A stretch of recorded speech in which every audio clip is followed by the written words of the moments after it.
તમે યાદ કરો જલિયાવાલા બાગના હત્યાકાંડને. એ આખા બાગના સેન્ટરમાં કૂવો હતો અને આપણે જોઈએ કે અત્યારે વરસાદના પાણીનો ટાંકો, પીવાના પાણીનો ટાંકો બધા અલગ અલગ બનાવી છે. હવે મોઢું ઘરનું હોય 16 ફૂટનું, એટલે એકેય દિશામાં કાંઈ વસ્તુ સેટ થાય નહીં, એટલે અલ્ટિમેટલી આપણે ખાડો છે એ ઘરના સેન્ટરમાં એટલે કે બ્રહ્મસ્થાનમાં ટાંકો કરીએ છીએ. પણ બ્રહ્મસ્થાનમાં ટાંકો કે બોરવેલ કરવામાં આવે તો એ મહામૃત્યુ દોષનું કારણ ગણવામાં આવે છે.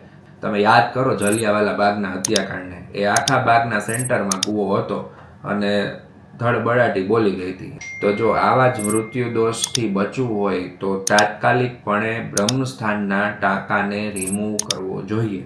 જો તમારા પણ ઘર, ઓફિસ કે ફેક્ટરીની અંદર સેન્ટરમાં બ્રહ્મસ્થાનમાં ટાંકો હોય કે અંડરગ્રાઉન્ડ વોટર સોર્સિસ હોય તો એને તાત્કાલિકપણે બંધ કરવા જોઈએ.